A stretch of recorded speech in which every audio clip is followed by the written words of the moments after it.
जलसा में सुना कंपटीशन करना है, तो सुबह सवेरे लौटा लेके गया खेत के तरफ, तो देखा एक तो पहले एरिया बगल में उधर बैठल था, तो वहाँ कंपटीशन कर दिया कि पहले वो उठेगा तब हम उठेंगे। अब वो सोचा कि नहीं है तो पहले ये उठेगा तब हम उठेंगे, और दोनों में कंपटीशन है। घर से बीवी फोन करती है कि ऑफिस जाने का टाइम हो गया, 8 बज गया, बोला रे पगली अभी कंपटीशन में बैठे हुए हैं। अबे कंपटीशन कहाँ करना चाहिए, उसमें कंपटीशन करना चाहिए।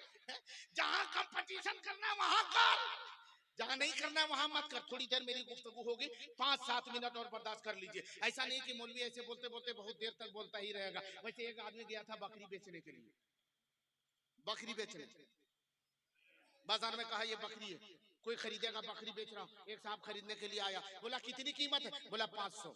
बोला अरे इतनी अच्छी बकरी और इस दौर में 500 रुपए में, बोला हाँ सस्ते में दे दे रहे हैं, सस्ते में दे रहे, मजबूरी है इसलिए बेच दे रहे, वरना इस बकरी से हम बहुत मोहब्बत करते हैं। बोला ठीक है, 2 पैसा दिया, ले लिया। बोला बकरी तो ले जा रहे हैं, लेकिन इस बकरी से हम बहुत मोहब्बत करते थे, बहुत प्यार करते थे, इस बकरी को देखे बगैर हम रह नहीं पाते, लेकिन वजह क्या है कि मजबूरी आ गई इसलिए बेच दी है, तो एक शर्त है इसमें। बोला आपकी क्या शर्त है? बोला शर्त ये है कि इस बकरी को देखने के लिए हम रोजाना तुम्हारे घर आएंगे।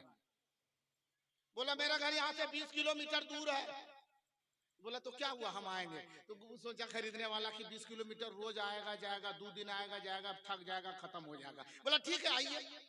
अभी सुबह सवेरे दूसरे दिन पहुंच गया, और पहुंचा तो उसके बाद देखा कि इसी से बकरी ली है। बीवी को बोला इसी से बकरी ली है। बीवी तो पूरी खुश हो गई कि नहीं इसी से बकरी लिया, सस्ता में बकरी दिया है। वो नाश्ता पानी दे के तैयार। उसके बाद खटिया बिछा दिया, खटिया पर बैठ गया। बेटा बैठ गया तो उठबिन कर रहा है। दोपहर हो गया, दोपहर में खाना भी खिलाया। उसके बाद शाम को चला गया। फिर दूसरे दिन आया, नाश्ता किया, दोपहर खाया, फिर शाम को चला गया। फिर तीसरे दिन आया, दोपहर खाया, नाश्ता दोपहर खाया, उससे पहले नाश्ता किया। 3 से 4 दिन, 4 से 5 दिन हो गया। बीवी बोलने लगी आप बकरी लाए हैं कि अलौनी लाए हैं?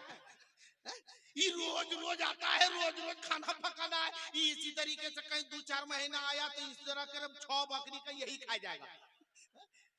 तो बोला भाई हम भी सोच रहे हैं कि इसको रोके कैसे, रोकने का कोई जरिया है, कोई तरीका है? बोला हाँ एक तरीका है। बोला क्या? बोला कि जब कल सुबह आएगा ना तो तुम रोने लगना, ये बकरी ले जाकर के फलना घर दूसरे घर बांध देंगे, और तुम रोने लगना, हम भी रोएंगे। वो पूछेगा काय रो रहा, तो हम लोग कहेंगे कि बकरी मर गई, बकरी मर गई। तो जब वो सुनेगा उसके बाद चला जाएगा, और चला जाएगा तो फिर दोबारा वापस नहीं आएगा, क्योंकि वो देखने के लिए आता, बकरी नहीं थे देखेगा क्या? बोला नहीं अच्छा एरिया। अब दूसरे दिन जैसे वो आया लोग रोने लगा, और रोने लगे, मियां बीवी दोनों रो रहे। अब उधर से वो आया, बोला क्या हुआ? बोला बकरी मर गई। अब वो भी बेटा खूब बेतहाशा रोने लगा। अब रोने लगा तो वो बैठ गया, और जब बैठ गया तो बोला जब थोड़ी देर बकरी का अफसोस है, इसको दे दो नाश्ता पानी। तो नाश्ता दिया, खाना दिया, फिर रतियों रुक गया, रात में खाया, फिर सुबह नाश्ता, फिर दोपहर खाना, फिर रात में रुक गया। 3 दिन 3 रात इसी तरह रुक गया।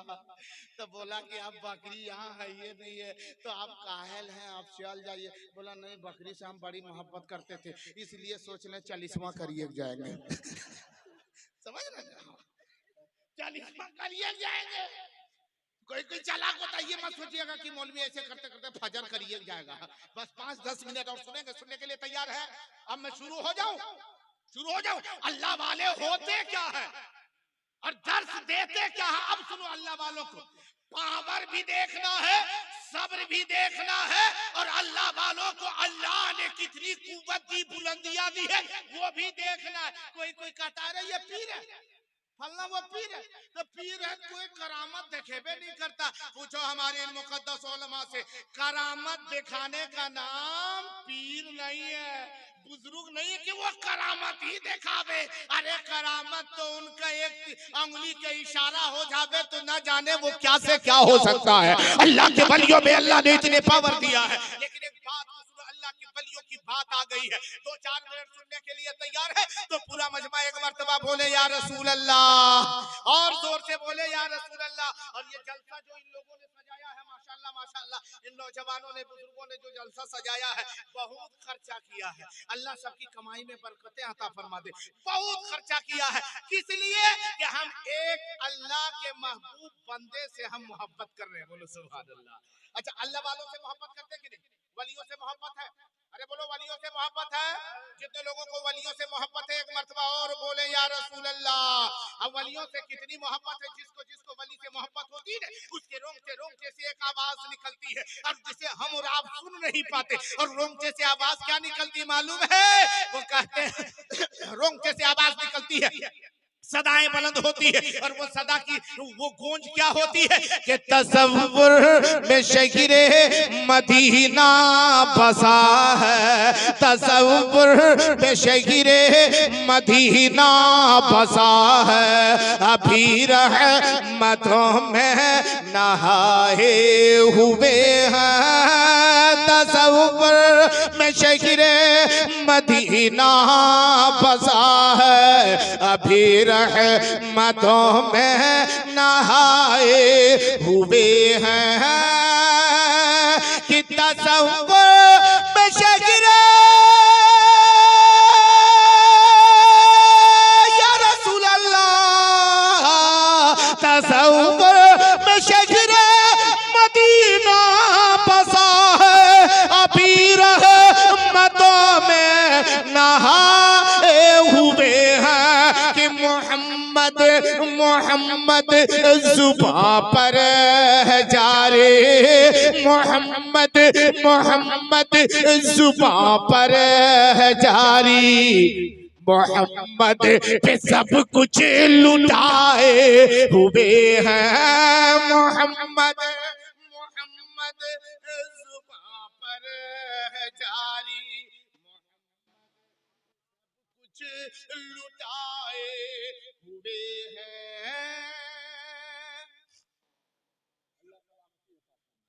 हमारी माँ बहनें बैठी हुई है, वो लोग, उन लोगों का दिल बहुत बड़ा होता है, औरतों का दिल बहुत बड़ा होता है। आप उसे कभी अंदाजा लगा लीजिए। आप कहीं बाहर काम करने के लिए गए, खेत में खलियान में, कुली कबाड़ी मजदूरी काम करने गए, बीवी को मालूम है कि दोपहर में मेरा शौहर आएगा खाना खाने के लिए, फिर काम करने जाएगा, खाना पक के तैयार है, 12:30 बजे रोजाना आप आ जाते थे, अगर 1 बजे आ जाइएगा ना, तब भी देखिएगा बीवी इंतजार करते रहती है, किस चीज की, कि मेरा शौहर आएगा तो उसको खाना खिलाऊंगी। होता है ऐसा कि नहीं, बोलो होता है ना। अच्छा, अक्सर देखिएगा बीवी पहले पेट भर करके खा लेती है, उसके बाद जो बचता है वो शौहर के लिए रख देती है, ऐसा होता है? मेरे जोर से बोले, ऐसा होता है? कैसा होता है? वो भूखले रहेगी, आपके इंतजार में वो भूखे रहेगी, पहले आपको खिलाएगी, उसके बाद में वो खाएगी। ऐसा होता है कि नहीं होता? अरे जोर से बोलो ना, होता है ऐसा ना? और इतनी ही नहीं, पहले आपको खाने दे दिया, उसके बाद गर्मी लग रही है तो अपने आंचल से वो आपको हवा भी खिलाएगी, हवा भी खिलाएगी, और ज्यादा बदमाशी कीजिएगा तो बहुत ज्यादा हवा खिलाएगी।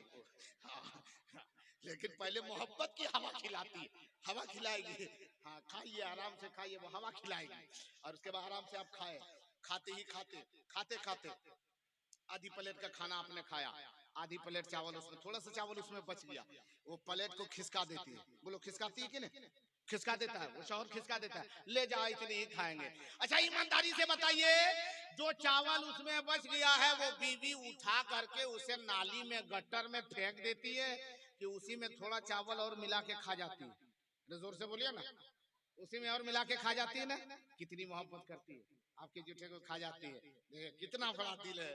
और कहीं अगर इसका उल्टा हो जावे तब, मैंने वो खा रही थी और आप आ गए, उसके बाद उसमें थोड़ा बचल था और उसी में आपको दे दिया, तब खाइएगा? खाइएगा? लाए तो मत पूछिए, धक्का धक धक्का धक। एक साहब से मैंने कहा कि बीवी को मत मारो, बीवी को चेहरे पे नहीं मारना चाहिए, तो एक साहब खड़ा हो गया, बोला हजरत तो चेहरा पर नहीं मारेंगे तो पिठिया में दे सकते हैं।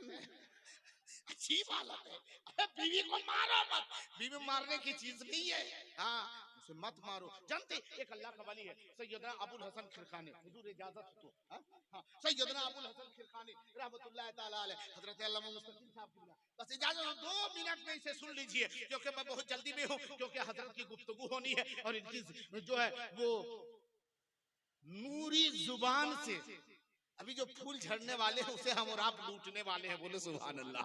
हाँ, सैयदना अबुल हसन खिरखानी रहमतुल्लाह ताला अलैह बहुत पाए के बुजुर्ग हैं, अल्लाह के वली है। आज देखते हैं अगर बीवी कोई गलती कर दी हम लोग मार देते हैं, हाँ हम लोग बस धक्का धक दे दिया। बीवी को मत मारो, उसे समझाओ, उसे सिखाओ, उसे बताओ। वो नहीं जानती, वो पढ़ी लिखी नहीं, तो उसे सिखाओ, उसे बताओ। उसे कौन सिखाएगा, उसे कौन बताएगा? हमें तुम ही बताने वाले हो, हम ही बताने वाले हैं। इसलिए अपने घर को कैसे हम अच्छा बनावे, उसके लिए उसे बताओ। वैसे तो आज जानते हैं, बीवियां जब आपकी जब ज्यादा जुल्म देखती है ना, आपके जुल्म को देखेगी ना, तो जब वो उतर जाएगी ना आपके मुकाबले में, तो बर्दाश्त हम लोग नहीं कर पाएगा। एक औरत इसी तरह थी, बात आ गई तो सुन लीजिए। एक औरत थी, तो उसको जिन्नात पकड़ लिया। जिन्नात मालूम है, जिन्नात। अरे जिन्नात भी अजीबो गरीब है, कोई कोई ओरिजिनल है, कोई ढकोसला भी है। एक औरत को इसी तरह जिन्नात पकड़े, खूब झुक रही थी, खूब झुक रही थी। उसके बाद उसका शोहर लेके आया सिंघाड़ा, तो उधर खा रहा था, ये झुकते झुकते देख ली, तो उसके बोला कि हमू खेबो। हाँ, हम अब उसके बाद एक सिंघाड़ा उसको दे दिया, तो बोला कि चटनियां कहाँ लाल ली। ये कौन भूत अगर चटनियों ख्याल है। अच्छी बात है, ये ओरिजिनल नहीं है, डुप्लीकेट है। लेकिन देखो एक और भूत को देखो, वो शैतान एकदम सवार हो गया, इमाम साहब को बुला करके ले गया। इमाम साहब को लेके बुला के ले गया कि देखिए मेरी अहलिया को कौन पता नहीं जिन शैतान गया से भी हरकत है, थोड़ा दम कर दीजिए। जब उसे पूरा गरज रही है, मैं नहीं जाऊंगा, मैं नहीं जाऊंगा, जाऊंगी नहीं करी, मैं नहीं जाऊंगा। बोला ये जिन है, बहुत बड़ा जिन है, मैं नहीं जाऊंगा, और जाऊंगा तो इसको लेके जाऊंगा। तो शौहर बोल रहा, हजूर हजरत कोई दवा कर दीजिए ना, ताकि हमारी बीवी को ना ले जाए। बोला इसकी बीवी को मत ले जाओ। बोला इसकी बीवी को नहीं ले जाएंगे तो हम रहेंगे यही, या तो इसके ऊपर रहेंगे या तो इसके ऊपर रहेंगे, या तो शौहर के साथ रहेंगे मर्द के साथ, या इसकी औरत के साथ, लेकिन रहेंगे यही। तो इमाम साहब ने कहा अच्छा तुम यहाँ से जाओगे, उसका कोई रास्ता है? बोला एक ही रास्ता है, जो मैं किसी के घर से भाग जाता हूँ। बोला क्या रास्ता है? बोला जब उसके घर में मर्द नमाज पढ़ता है तो डर के मारे हम भाग जाते हैं। तो इमाम साहब ने कहा कि तुमको नमाज पढ़ना होगा, वरना तेरे ही घर में रहेगा, नुकसान करेगा। बोला हाँ पढ़ेंगे। उसके बाद नमाज शुरू हो गया। उसकी अहलिया 551 रुपया इमाम साहब को नजराना बाद में भेज दी। बोला हमको जिन्नात नहीं पकड़ा था, अपने शोहर को नमाजी बनाना मकसद था। कभी ये सब आइडिया अपनाओ आप लोग, मेरी बेटियों, जिसका शोहर नमाज नहीं पढ़ता, यह सब काम करो, देखो खुद ब खुद नमाज पढ़ना शुरू कर देगा। हाँ, हम तो गांव वाले को कहते हैं कि जो बूढ़ा नमाज नहीं पढ़ता है, आराम से वो नमाज पढ़ना शुरू कर देगा। किसी ने कहा कैसे? हम बोले कि 4 बूढ़ा नमाज पढ़ने जाते हैं। बोला हाँ। बोला 3-4 बूढ़ा वो नमाज पढ़ने नहीं जाता। हम बोले फजर के नमाज पढ़िए और 4-5 बूढ़ा उसके घर चल जाइए। जाने के बाद हाँ कहाँ है चचा, उठ दादा, उठ भैया, उठ, उठा दो, दरवाजा खोला दो और वहीं बैठ जा। तब अभी तक सुतले ले, अच्छा चाचा बना, चाय बनाओ। उसके बाद में वो बहू को कहेगी, अभी कहेगी ए बेटी चाय बना, 2-4 गो आले फल्ला चचा सब। उसके बाद 1 दिन पिलाए, चाहे 2 दिन पिलाए, 3-4 दिन लगातार जाइए ना, सोचेगा हम ना मुझे पढ़े चलिए, ठीक है कि रोज रोज चाह पिए थे। आसान आइडिया है, कुछ काम करके तो देखो, इंशाअल्लाह रहमान जरूर वो मस्जिद जाएगा, नमाज पढ़ेगा और अल्लाह के नेक बंदे बन जाओ। सुनो, ये बीवियां अगर कोई गलती कर जावे, मेरी माँ बहनों सबसे पहले एक बात को सुनो, अपनी शौहरों की इज्जत करो, अपने शौहरों का एहतराम करो। मैं तो यहाँ तक कहता हूँ, आज कोई बहू है तो वो अपने सास की इज्जत नहीं करती। आज कोई सास बन गई है तो वो लगता है कि वो प्रधानमंत्री बन गई है। वो सास है, लगता है वो कभी जिंदगी में किसी की बहू बनी नहीं थी। ऐसा जुल्म अपनी बहुओं के ऊपर करती है। ए मेरी बहनों याद रख ले, मैं तो कहता हूँ अपने बहू को कभी बहू मत समझना, इतना जानना कल ये दूसरी की बेटी थी, आज ये मेरी बेटी बन गई है। जो सास अपने बहू को बेटी समझ ले और जो बेटी अपनी सास को माँ समझ ले, खुदा की कसम उसका घर जन्नत का नमूना बनता नजर आएगा। शर्त ये है कि वो हमें आज ना अपनी बेटियों को हम तालीम दे पाते हैं, ना अपनी बहनों को तालीम दे सकते हैं, ना अपनी बीवियों को हम इस बात को बता सकते हैं। अगर बीवियां कोई गलती करे तो उसे धक्का के मत मारो। एक बात और सुनो, अल्लाह ने इंसान को पैदा किया आदम और हव्वा से, लेकिन अल्लाह ने सबसे पहले आदम को पैदा किया कि हव्वा को? इधर मजमा वाले बोले आदम को कि हव्वा को? किसको? आवाज कम हो गई, खाली जोर से पूछ दीजिए, लगेगा हाँ गड़बड़ी है। आवाज कम हो जाएगी। हजरत आदम को अल्लाह ने सबसे पहले पैदा किया और आदम की पसली से, ये पसली समझ रहे हैं, पंजरिया समझो, पंजरिया, इस पसली से, वो टेढ़ी वाली पसली हड्डी, टेढ़ी वाली हड्डी, और हड्डी से पैदा किया। लेकिन कौन हड्डी से? पसली की उस टेढ़ी वाली हड्डी से, जो हड्डी नीचे वाली पंजरी नहीं, जो हड्डी दिल के करीब है। बोलो सुभान अल्लाह। क्यों? ये अल्लाह कोई कर सकता है? या अल्लाह अगर औरत को हड्डी से पैदा करना था तो पैर की हड्डी से पैदा कर देता, पैर की हड्डी से औरत को पैदा कर देता, हाथ की हड्डी से औरत को पैदा कर देता, खोपड़ी की हड्डी से पैदा कर देता।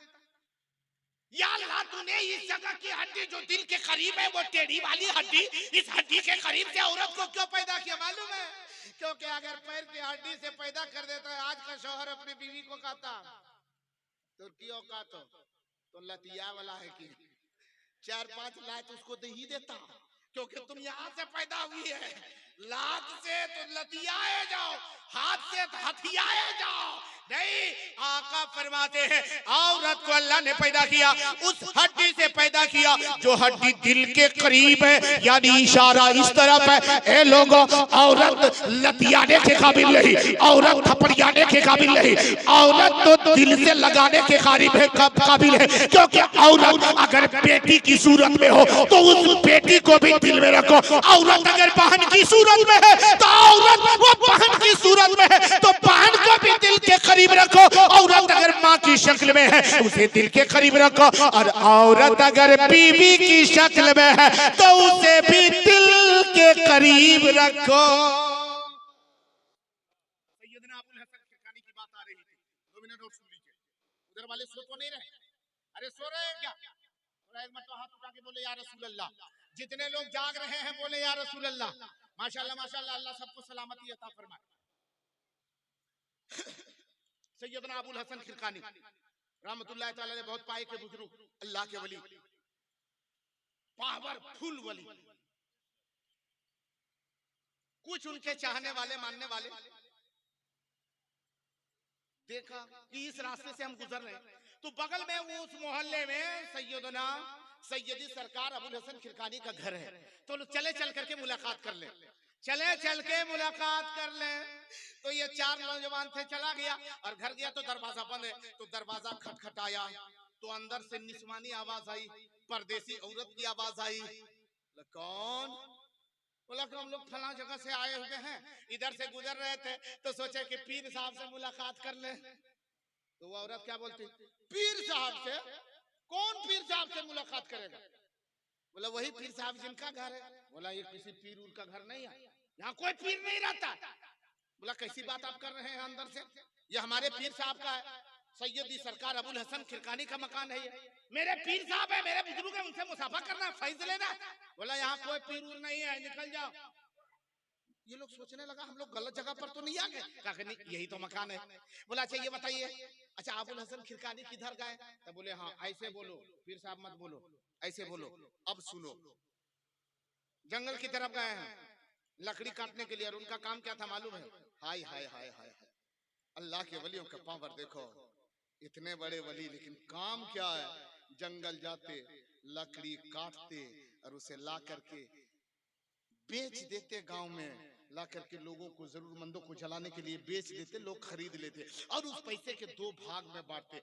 एक भाग अपने अपने बाल बच्चों, अपने घर वालों की परवरिश के लिए, और एक हिस्सा गरीबों फकीरों में लुटा दिया करते थे। बोलो सुभान अल्लाह। वो अल्लाह वाले सो कहा जंगल की तरफ गए हैं। बोला चलो ये पता नहीं ये क्यों ऐसी बोल रही, चलो मुलाकात कर ले। और जब गए जंगल की तरफ जाने लगे तो देखा उधर से कोई आ रहा है। और कैसे आ रहा है? पैदल नहीं आ रहा है, शेर पर सवार होकर के आ रहा है, और लकड़ी का गट्ठर बांध के शेर पे रखा है, और एकदम एक काला फेटारा, फेटारा समझते?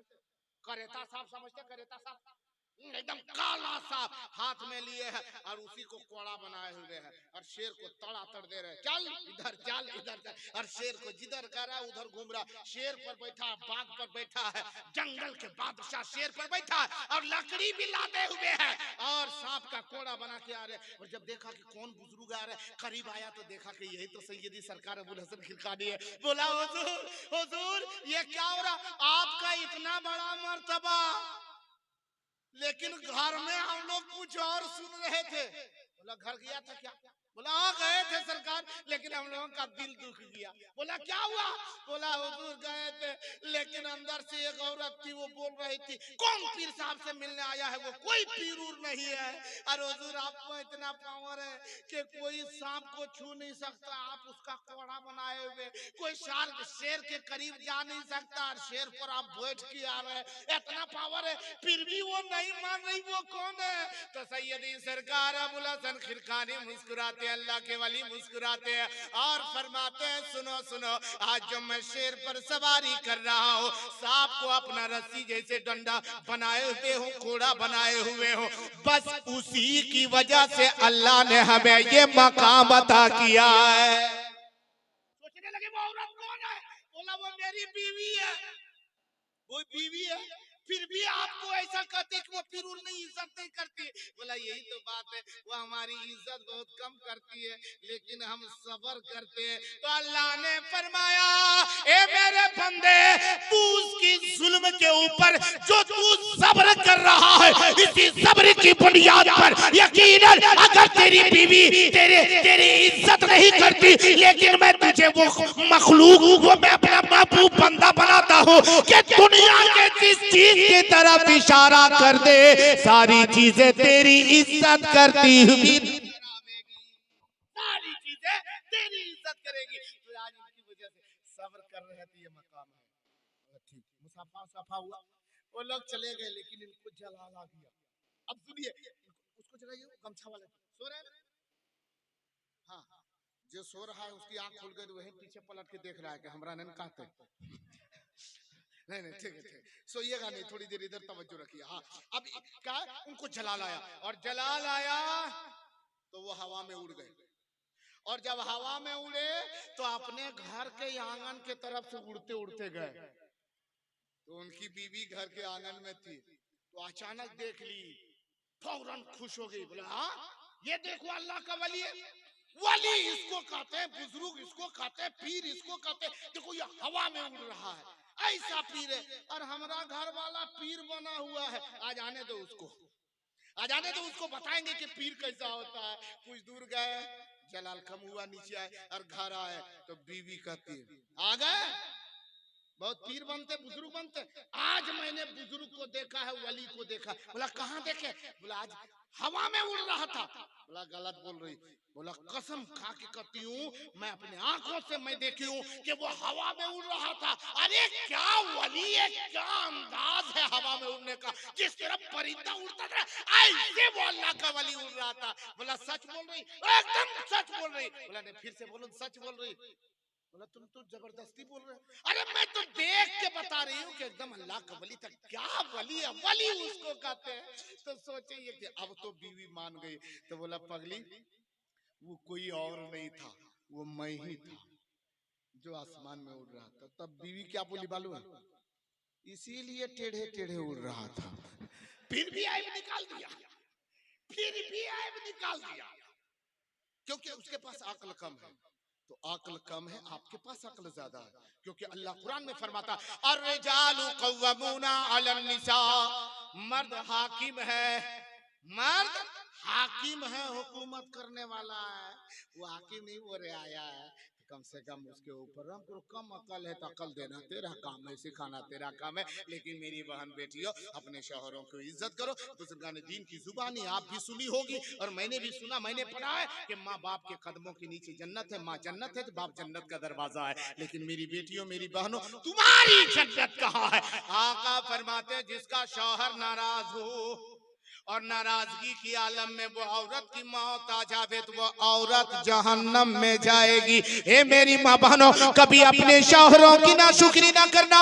मेरी माँ बहनों, कभी अपने सास ससुर की बेआबरू ना करना। हमेशा अपने बड़ों की इज्जत करना, बड़ों का एहतराम करना। हे मेरे नौजवानों, बुजुर्गों, मेरे भाइयों, आप भी अपने बड़ों की इज्जत करें, बड़ों का एहतराम करें, छोटों से प्यार करें, बच्चों से मोहब्बत करें, माँ बाप की खिदमत करें, बड़ों को देखें, उन्हें सलाम करे। मैं तो कहता हूँ, ऐ लोगों, अगर मोहब्बतें बांटना हो, अपनी इज्जत अगर दुनिया और आखिरत में और ऊंची बनाना हो, तो जब भी किसी मुसलमान से मुलाकात करो तो उन्हें तुम सलाम कर लिया करो। सलाम किया करो। अल्लाह जल्ला शानुहु मुसलमानों को राह रास्त से रास्ते मुस्तकीम पे चलने की तौफीक अता फरमाए। वक्त ज्यादा हो गया, 3 बजने वाला है और हजरत की भी गुफ्तगू बाकी है। आप लोग अभी कोई मत जाइएगा, क्योंकि हजरत की जुबानी हमें कुछ आपको फैज लेना है, सुनना है। सुनेंगे ना? अरे बोलो भाई, सुनेंगे ना? सुनने के लिए तैयार है? तैयार है? खड़े खड़े खड़े सुनिए, बैठिए। उधर वाले भाई लोग बैठ जाइए। हाँ माशाअल्लाह, हाँ अल्हम्दुलिल्लाह। हाँ, और जरूरत है तो जाइए और जरूरत नहीं तो बैठिए। हाँ, सुभान अल्लाह। हाँ, अल्लाह सबको सलामती अता फरमाए, सबको अमन अमान, चैन सुकून, शांति अता फरमाए। एक बात और देखिए मेरी माँ बहनों, वैसे कहना क्या कहें, मजबूरी है, हम नहीं सिखाएंगे कौन सिखाएगा। बात को याद रखिए, हमारी बेटी होती है, हमारी बहनें होती है, हमारी माएँ होती है दुनिया में, मेला जाने में बहुत खुश, बाजार घूमने में बड़ी खुश, और जो शोहर बाजार ना घुमावे मत पूछिए। अगर बगल वाली कहीं चल गई घूमने के लिए और ये कहे कि हमको घुमाने ले चलो, और अगर शोहर नहीं ले गया तो मुंह देखिए, मुंह नहीं है कोहड़ा कोहड़ा एकदम फूल के। अगर वो वैसे आलम में अगर कहे ना कि पानी लाओ ना, पानी लाओ ना, तो कुछ नहीं बोलेगी। अरे तुम्ही को कह रहे पानी पिलाओ ना, पानी लाओ गिलास में। उसके बाद बीवी क्या कहेगी? तो दिदवा फूट गलो ना, सुझो बल्टिया में पी ले, क्योंकि उसको घुमाने ले लेंगे। याद रखो मेरी माँ बहनों, कभी अपने शोहरों के साथ ऐसी नाशुक्री मत करना, कभी अपने शोहरों के साथ बदजुबानी ना करना, वरना इसका जवाब तुम्हें देना पड़ेगा। मैं तो कहता हूँ कि जितने हमारी बेटियां, बहन बेटियां, इस्लाम की ये बेटियां, इस्लाम की शहजादियां मेले में जाती, वो ना जाने वो पूटी वो पचाड़ा 3 घंटा मेला में घूमने जावे, पूटी पचाड़ा मुकम्मल, और घर में रहे इधर अलगे लाल घर घर आए, इधर अलगे बाल इधर उलझा हुआ है, और उसके बाद में कहता है कि शोहर हमको नहीं मानता है। लहराई का माने करे, कम से कम मेला में जैसे तुम जाती है बन सबर के, उससे भी ज्यादा बन सबर के अपने तू घर में रह। तुम तो घर की चीज हो ना, इज्जत की चीज हो ना, अंदर में रहने की चीज हो, तुम्हें बाहर घूमने की जरूरत नहीं है। अगर तुम बाहर घूमने करेगी तो कहीं दिल्ली जाएगा बेचारा, ये कमा ले, तुम्हें कमाओ, ये घर में घुसल रहेगा। हाँ, यही काम करो, उल्टा कर। इन गुनाहों से बचो। दुनिया की बुरी नजर तुम्हारे ऊपर जाती है, जिसकी वजह से आज घर में बरकतें नहीं होती। दुनिया की बुरी नजर तेरे ऊपर जाती है, तुम्हारे घर में परेशानियां आती है। इसलिए अपनी इज्जत को बचाओ, अपनी आबरू को बचाओ। मेले मत घूम, आ ऐसी मजलिसों में आ तो इज्जत से एक जगह पर बैठ जा और बुजुर्गों की बातों को सुन। मेले में ठेला ठेली में मत घूम। अगर तुम ऐसे घूमोगे ना, तुम्हारे ऊपर गैरों की नजर आएगी और वो तो गुनाहगार होगा। लेकिन वो गुनाह में कैसे गया? तूने अपनी वो हुस्न को दिखाया जिसकी बुनियाद पर वो गुनाहों की तरफ उसका कदम डगमगाया। इसलिए तुम भी गुनाहगार हो, वो भी गुनाहगार है। शैतानी वसवसे से अल्लाह हम सबों को बचाए, मौला अपने हिफ्ज़ो अमान में रखे। आमीन सुम्मा आमीन। अस्तगफिरुल्लाह रब्बी मिन कुल्ली ज़ंबि व अतूबु इलैह। जिंदगी सलामत रही, कभी मौका मिला तो हाजिरी होगी और